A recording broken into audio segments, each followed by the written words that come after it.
Então, uma menina de 10 anos é trazida à consulta de rotina pela mãe, que manifesta preocupação com o aumento de peso da filha nos últimos 2 anos. A mãe relata que a menina tem hábitos alimentares inadequados, incluindo alto consumo de alimentos ultraprocessados e sedentarismo. Não há queixas de fadiga, dor abdominal ou outros sintomas. O histórico médico é negativo para doenças crônicas.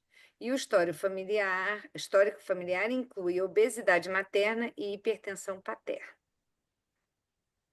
Então, o exame físico, ela tem 48 quilos, 1,35 m, com um IMC de 27, percentil acima de 95 para a idade e sexo.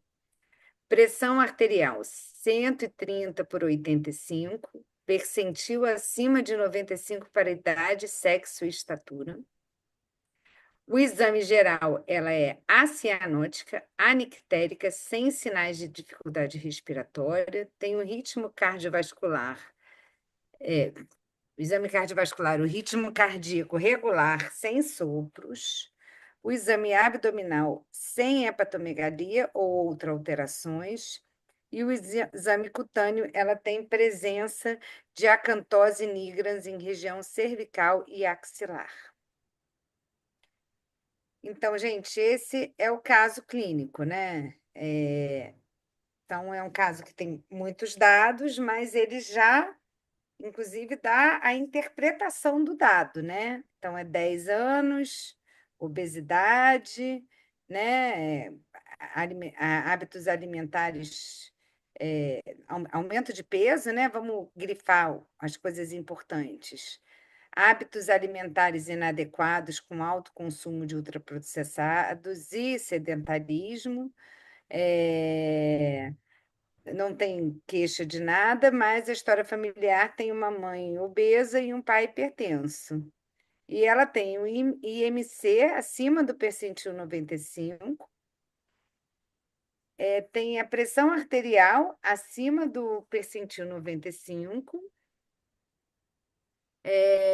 e tem acantose nigrans em região cervical e axilar, tá? Então vamos ver o que ele quer saber desse caso.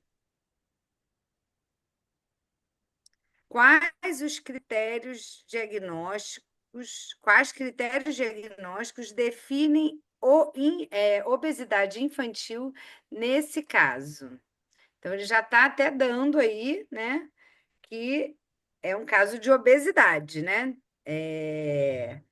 Então, ele ainda pede, inclua a interpretação do IMC. Então, como a gente vai responder isso? Quem quer começar? Se alguém quiser abrir Tá vendo ali, Paty? Quer que eu leia para você? A primeira dúvida da Laís, ela coloca aqui, eu fiquei com uma dúvida. O percentil acima de 97, que é obesidade ou não? Percentil não Então, vamos lá. seria. Uhum. Para a idade dela, o percentil acima de 95 seria obesidade, né? E acima de 99 seria. Desculpa, acima de 97 seria obesidade, mas tem. O Ministério também fala que pode ser 25, 95, né? Então, ela está obesa, né? Tá? Não seria sobrepeso, e na dúvida, Laís, tendo a dúvida, vamos reler o enunciado da questão. Você tem dúvida se ela tem sobrepeso ou obesidade? Não, volta lá para a questão 1, Beth. Olha o enunciado da questão. Da questão ou do enunciado do caso? Da pergunta, Não, você da quer? questão. Da questão. Uhum. Quais critérios diagnósticos definem obesidade infantil neste caso? Inclua a interpretação do IMC. Então, não vamos ser mais inteligentes que a questão. É, é um caso de obesidade, né? Então, assim, a questão do sobrepeso ou da, da, da, da se é 95, se é 97, eu acho que não vem a questão, tá? É, então, o Gustavo botou. Ah, Laís está querendo dizer se não é uma Não, pegadinha. não, não pensa em pegadinha, Laís. Olha, a Laís põe aqui. Sim, pelo enunciado tava na cara que era obesidade, porém, nos meus resumos, o percentil da obesidade é acima de 97, mas 95, acima de 95 também pode. Acima de 95 também é, né? Tirando os dois pontos aí, acima de 97. Não vamos pensar em pegadinha. Vamos, vamos pensar que a questão foi feita para ser respondida, né? Então, é isso. Vamos voltar lá para o que o Gustavo falou. Eu fiquei. Ah, não. Então, quais critérios diagnósticos vão definir a obesidade nesse caso? Então, o que que a gente pode botar para esse caso? Ela tem o IMC, né? Acima de 95, pela OMS, ou 97. Se tivesse em Z-score, também poderia ser, né? É, acima é, maior do que mais dois, né? Z mais dois. É, E vamos lá, outra coisa. É, é porque, olha só, Newton, tem o Ministério da Saúde põe 95, a Sociedade Brasileira de Pediatria e a Organização Mundial de Saúde põe 97, tá?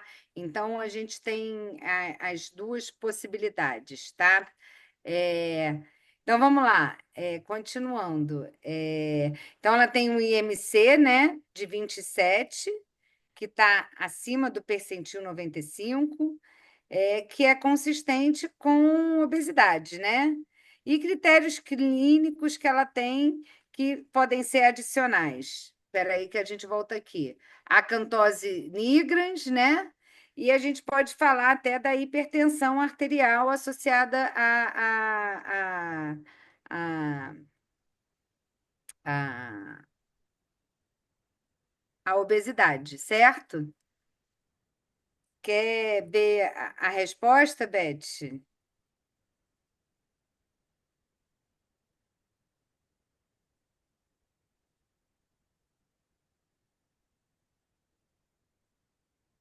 Alô? Oi, Oi, tá ouvindo aqui? que congelou.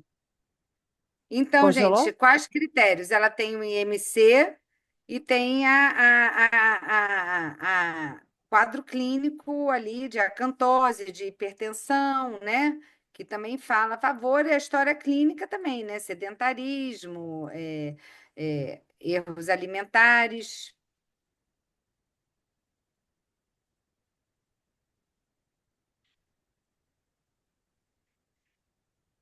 Talvez aqui, pessoal, não sei aqui, Pátio, só para deixar eles menos confusos, tem a definição aqui da obesidade, que era o que a pergunta pedia.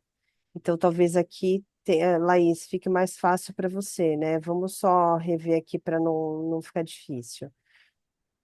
Quando ela está falando do percentil acima de 95, já está dando o que ela tem ali, né? Então, ela responde aqui a mesma questão do percentil, né? Que foi aquilo que a Paty estava falando. Então, nesse caso, ele está considerando aqui que a definição da obesidade é esse percentil 95, entendeu?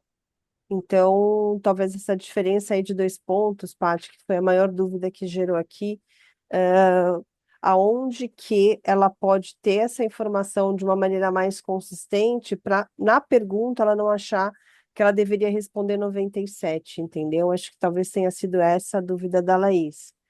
Então, qual é o critério de obesidade, né? Então, é considerado critério de obesidade a partir de 95, certo, Paty? Sim, certo. Pela Organização Mundial de Saúde, sim, É tá? isso, tá, Laís? Só para você não ficar com a dúvida. Então, é, a informação que a gente tem que passar aqui é essa, ponto. Então, a partir de 95 é considerado obeso. Tudo bem? ok? Tá? Então, vamos lá. Quais critérios? A definição é diagnosticada quando o IMC está acima do percentil 95 para idade e sexo, conforme as curvas da OMS. O IMC da paciente é 27, que corresponde a um percentil acima do 95 para meninas. Então, esse valor é consistente com obesidade infantil. Critérios adicionais: percentil da pressão arterial, que a gente já viu, que está acima do percentil 95, e a cantose nigrans, né? Eu acho que a gente ainda poderia botar a história de sedentarismo apesar de que a história de sedentarismo não é um critério de diagnóstico, né? Então, o critério mesmo seria a definição pelo IMC, tá? Vamos ver a pergunta 2. Quais medidas iniciais devem ser implementadas para manejo da obesidade infantil e prevenção das complicações futuras? Justifique cada ação. Então, vamos lá. Ele já está perguntando aqui, né, quais são as complicações futuras, né? Indiretamente, a pergunta está na pergunta isso, né? Então, quais as medidas que a gente vai ter quais são as medidas iniciais que a gente vai ter que fazer para isso? Então, vamos lá, por partes. Dieta alimentar adequada. Então, o que que a gente vai ter que propor? Como é que a gente vai fazer, em vez de botar tudo junto, né? Dieta alimentar adequada, vamos e prática de exercício, vamos tentar desmembrar as perguntas. Então, o Neilton botou aí: mudanças na alimentação, redução do consumo de ultraprocessados, açúcares e gorduras saturadas. Ótimo, a gente também pode botar aí um adicional, né? Estimular o uso de alimentos ricos em fibras, né? Verduras, vegetais, né? O acompanhamento com o nutricionista, gente, a gente deve, de repente, deixar isso para um outro momento, né? Porque, assim, a gente que vai fazer a orientação. É igual quando você, sei lá, está vendo um paciente, tem que orientar a vacina e orienta aí no enfermeiro, né? Então, a gente vai fazer essa orientação, né, nesse momento. Inicialmente, ainda mais que ele pede inicial. Inicialmente, a gente não vai mandar para o nutricionista, a gente vai orientar exatamente isso, né? Mudança do hábito alimentar, redução de ultraprocessados. Alguém botou aqui, vale, né? Câmbios, né? Mudança no estilo de vida, aumento do consumo de verduras e frutas, redução de gorduras ultraprocessados.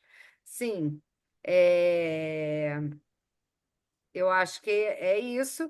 E justifique cada ação. Então, por que que a gente vai. Como é que a gente vai justificar essa ação?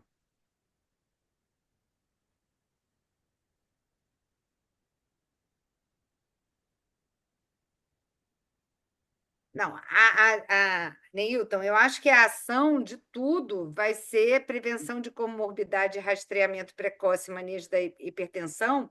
A gente vai. É, eu acho que a gente vamos focar em justificar no primeiro item que a gente falou, que era em relação à alimentação, a mudança do hábito alimentar, a reeducação alimentar. Por que que a gente vai fazer isso? Como é que a gente pode justificar? Peraí, gente, a gente ainda tá. O Gustavo já está botando na atividade física. Vamos fechar a alimentação. Então, a gente vai reduzir os ultraprocessados, aumentar frutas e vegetais, né? Isso visando o quê? Melhorar o balanço energético e, com isso, né, diminuir a resistência insulínica e promover uma perda de peso saudável, certo? Então, esse é o motivo da redução alimentar. Aí, a gente vai agora para a atividade física, que o Gustavo está falando. Então, a gente vai recomendar aumentar. Como é que a gente vai recomendar atividade física? Só atividade física? Não, a gente tem que recomendar que ela tem que ter pelo menos 60 minutos de atividade física diária, né? E por que que a gente vai fazer isso? Aí o Gustavo já botou, né? Vai reduzir os riscos cardiovasculares, sim. Vai, além de auxiliar na perda de peso, né? Melhorar o perfil lipídico. Peraí, deixa eu subir aqui no chat para ver se mais alguém botou alguma coisa. É, Então, aí, com isso, a gente vai conseguir falar da, da, da atividade física. O que mais que a gente vai precisar fazer para a gente acompanhar inicialmente e manejar essa obesidade?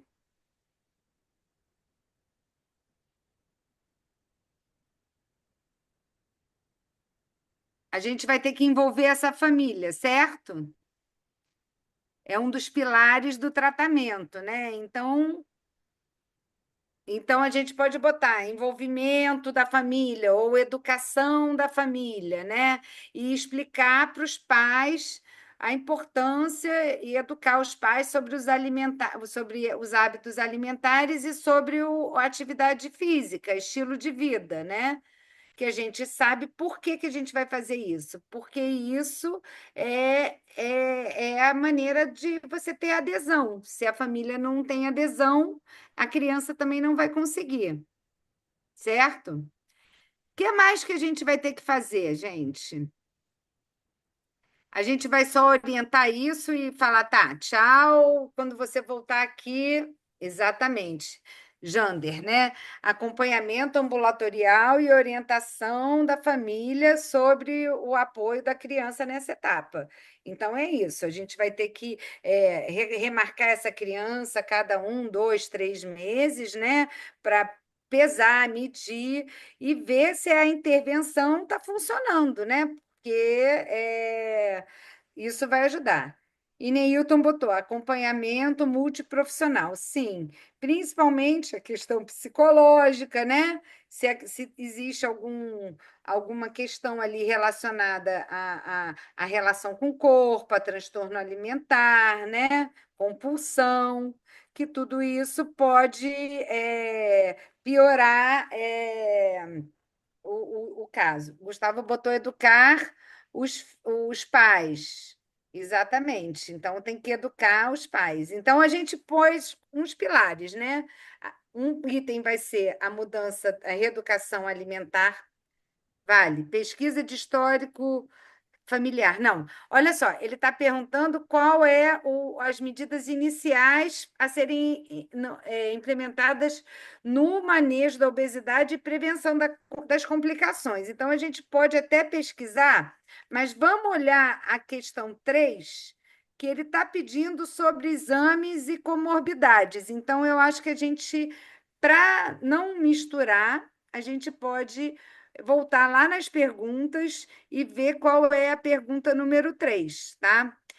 Isso, gente, a gente já falou em outro momento. É interessante fazer uma leitura de todas as perguntas antes, né, para a gente ver se as próprias perguntas podem ajudar, tá? Então, vamos só fechar essa questão. Botando os pilares, né? Na reeducação alimentar, na atividade física, no envolvimento da família e na regularidade das consultas e no apoio psicológico e multiprofissional.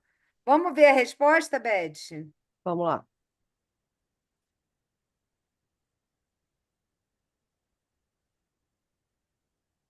Então, vamos lá. Quais as medidas? A primeira, reeducação alimentar, redução de alimentos ultraprocessados e introdução de alimentos ricos em fibras, frutas e vegetais.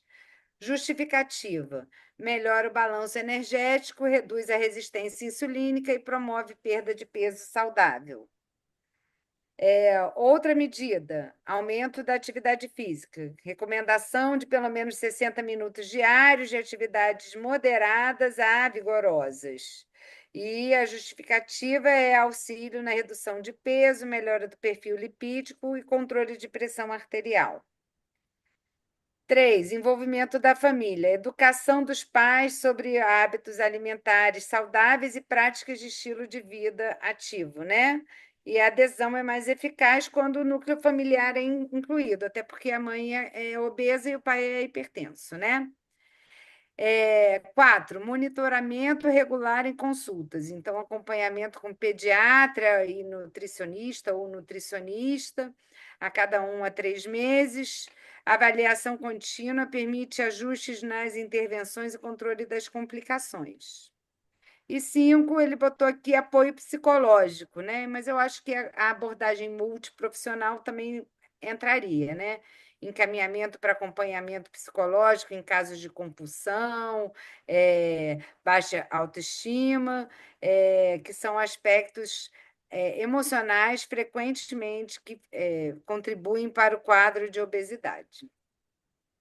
Então, eu acho que. Então, lembrar, gente, de não misturar as respostas, de tentar colocar em tópicos para não confundir tudo, né? Beth, quer falar alguma coisa?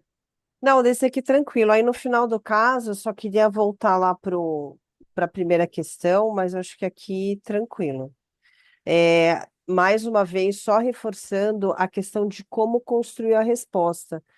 Lembra que, eu não me lembro em qual encontro a gente falou que quando a gente faz item por item, ela fica mais organizada? Então, aqui é um exemplo de como a gente pode organizar melhor as nossas respostas, tá, pessoal? Lembrando, não existe uma regra, né, tem que ser assim, mas quanto mais a gente conseguir ser didático na nossa resposta, usando termos técnicos, mais fácil fica a gente conseguir a pontuação integral, tá bom? Então, era mais esse comentário que eu queria fazer por hora. Vamos voltar lá para a terceira, então. Vamos lá? Quais exames complementares são indicados para rastreamento das comorbidades associadas? Justifique. Então, vamos lá. Antes da gente sair falando, vamos pensar quais são as comorbidades que a gente vê mais associadas à obesidade. Alguém já falou da diabetes, né? O que mais que a gente tem que pensar nas complicações? Hipertensão, né? Que mais? Diabetes, hipertensão só? A questão do perfil lipídico, né? Que isso leva, dislipidemia, né? Peraí, o Gustavo botou um monte de coisa aqui. Não, vamos por partes, Gustavo, para a gente não confundir. Vamos pensar primeiro nas complicações e depois a gente vai botando os exames. Eu acho que é mais fácil. Então, dislipidemia, diabetes, hipertensão, o que mais que a gente falou? É uma síndrome metabólica, né? Que a gente vai ter isso tudo junto. E que mais que a gente. Da síndrome metabólica que é importante a gente falar, que tem a questão do fígado.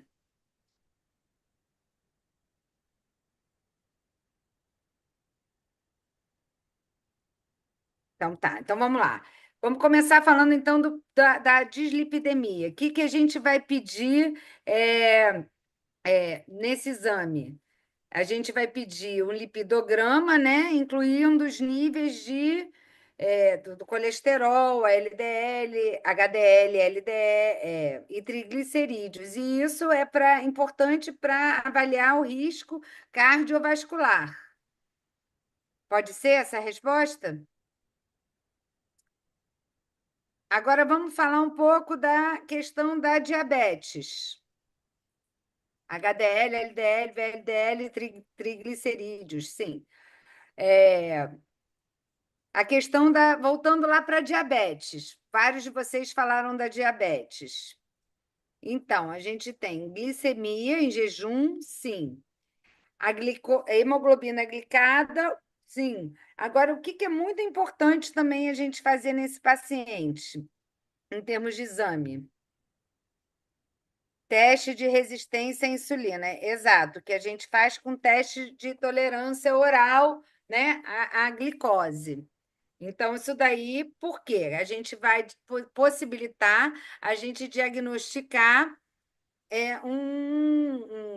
resistência à insulina, diabetes, né? Ou pré-diabetes, enfim, como a gente pode botar. Então, o teste de resistência à insulina, na verdade, a gente tem como dosar a insulina, mas é um exame que é mais caro, é menos sensível. Então, assim, o exame de escolha é o teste de tolerância à glicose, tá? É, Então, vamos lá. Qual outro que a gente falou? Que está dentro da síndrome metabólica. Não, vamos lá, Gustavo. O TSH, o T3 e o T4, a gente vai pensar que são patologias que podem estar associadas à obesidade, você ter um hipotiroidismo, tá? Mas ele pode até levar à obesidade, mas nesse caso, não é um teste de início que a gente vai fazer, tá? Por quê? Porque essa criança ela tem erro alimentar, ela tem uma família gorda, ela tem, né? Ela tem várias outras coisas para a gente pensar antes de ver o hipotiroidismo, tá? E, na verdade, ele não ele é mais causa do que consequência, né?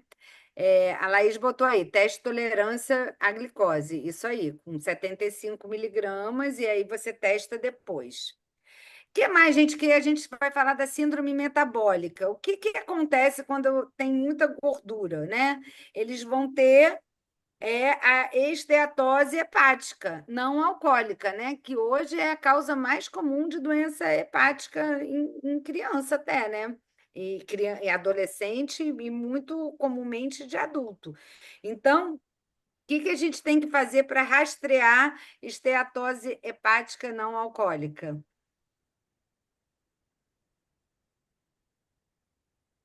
Ninguém?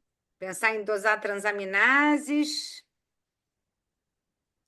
se possível, se possível, um ultrassom, mas inicialmente a gente vai dosar transaminase mesmo, tá?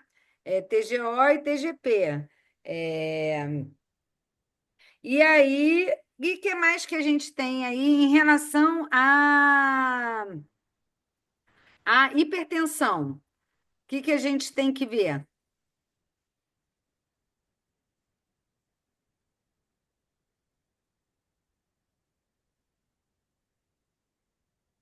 Um EAS pode ter microalbuminúria, até pode entrar, mas eu acho que a gente tem exames mais importantes do que um EAS, né? E o EAS, ele não vai avaliar exatamente a função renal, né? Ele vai avaliar se tem proteína, né? Mas assim, no momento inicial, isso aí, a Dora botou mapa, exatamente. A gente tem que ter uma monitorização ambulatorial de pressão arterial, né? Então, como é que a gente vai fazer isso? A gente vai ou dar um aparelho para ela, ou pedir que ela vá medir em vários momentos, né? E que mais que a gente tem que pedir pensando em complicação da hipertensão? Um eletrocardiograma? Mas o melhor mesmo era a gente pedir um ecocardiograma para avaliar, né, se tem hipertrofia ali ventricular esquerda por conta da sobrecarga mesmo pela pressão. Vamos ver então a- O gabarito. o gabarito.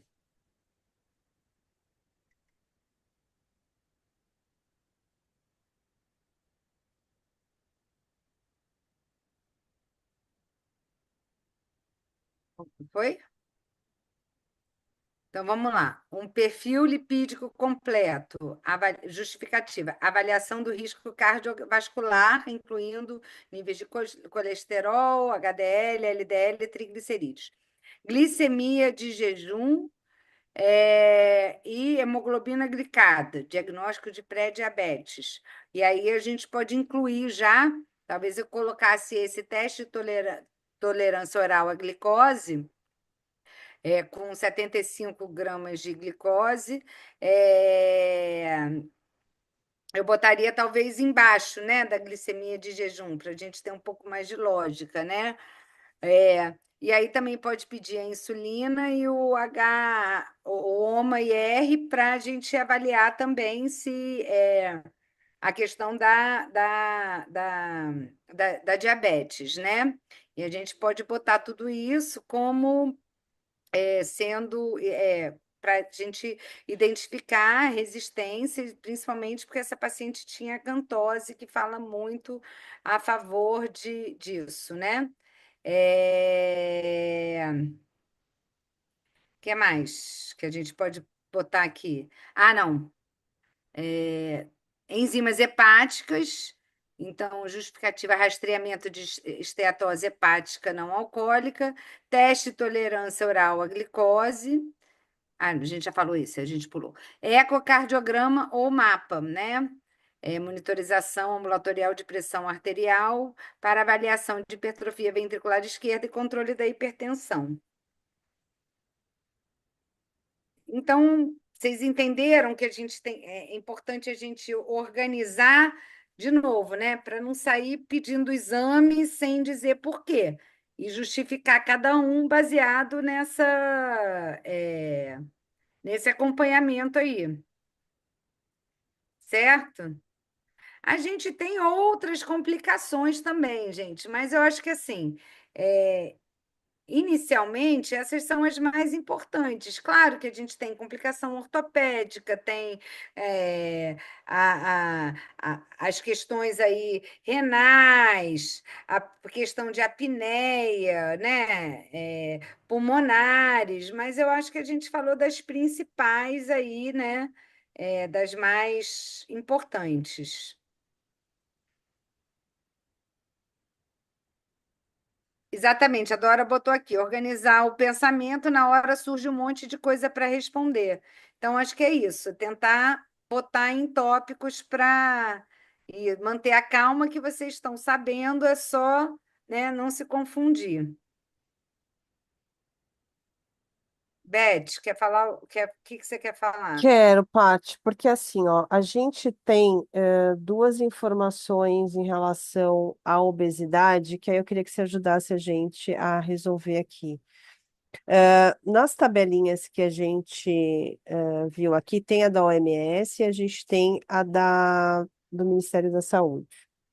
E até estou procurando aqui da Sociedade Brasileira de Pediatria Eu também. estou com ela aqui aberta, a da Ótimo. sociedade, Isso, que é o de 97. isso. E aí, qual que é a questão aqui que eu acho que é importante? Então, você comentou que para a OMS era 95, para o Ministério da Saúde, aí a Sociedade Brasileira 97.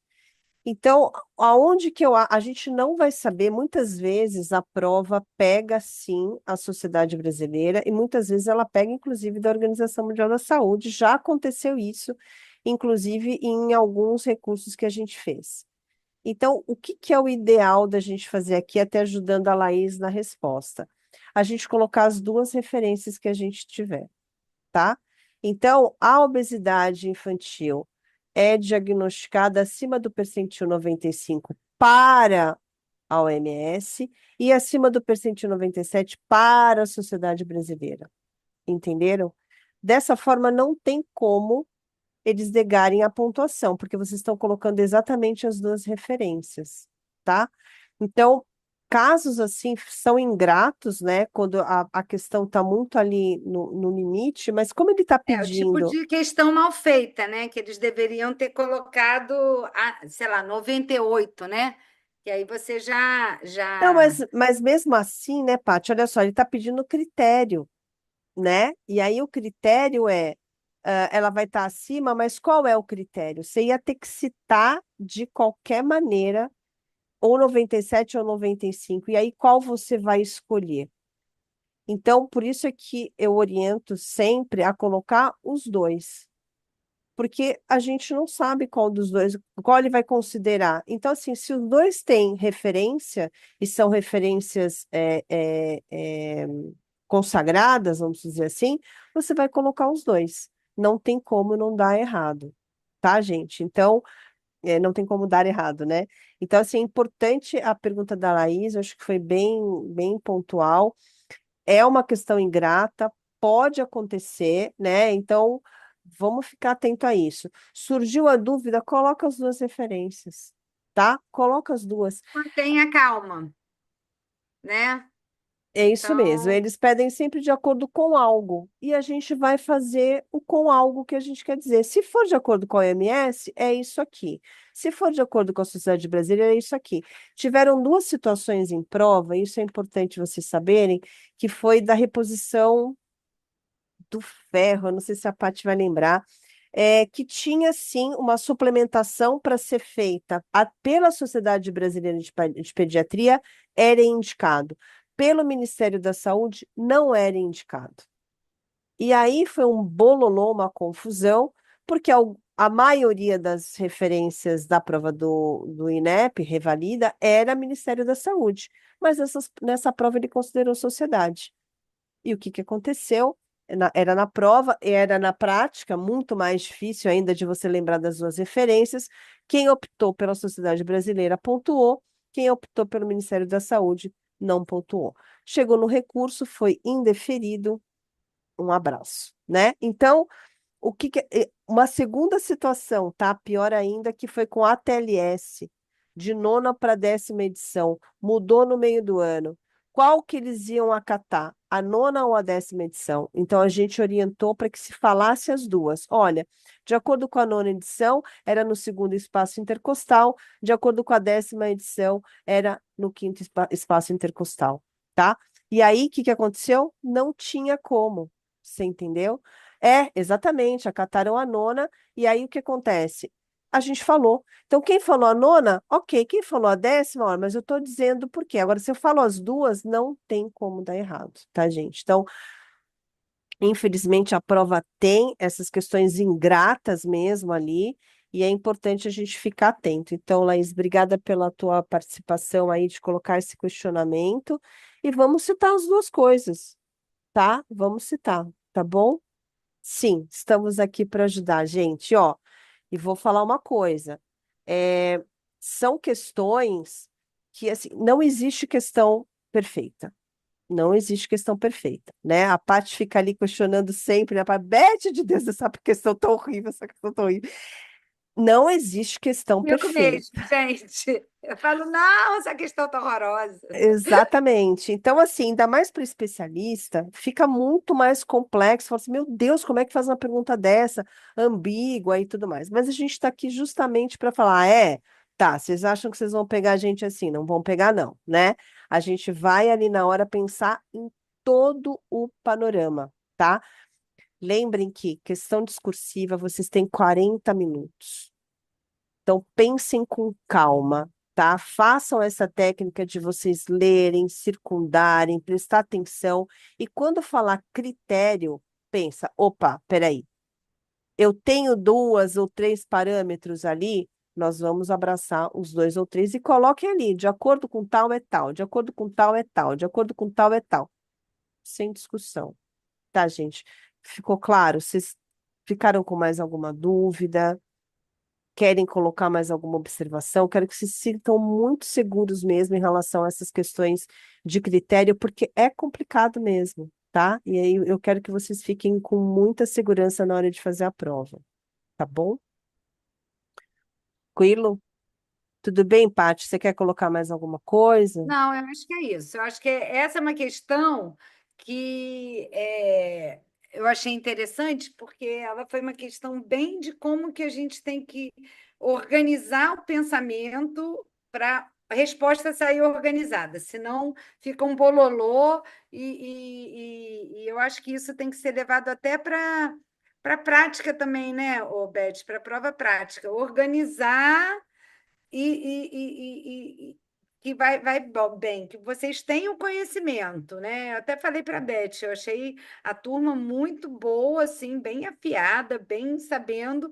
Então é isso, é só organizar e manter a calma, é não se desestruturar numa questão dessa, que aí pronto, O bom é que, aí assim, vocês vão preparados para a prática, como a Paty diz, porque, assim, a técnica, gente, é a mesma, só que lá você só tem 10 minutos, tá? e tem alguém olhando para a cara de vocês, né? É, né? Então, assim, são duas dificuldades importantes, né? Então, assim, mas vocês pegando já o fio da meada, lá tem tarefa que te direciona, então facilita, porque organiza o seu pensamento. Aqui tem as questões. Usem as questões para direcionar o pensamento de vocês, tá bom? Mas vamos lá, vamos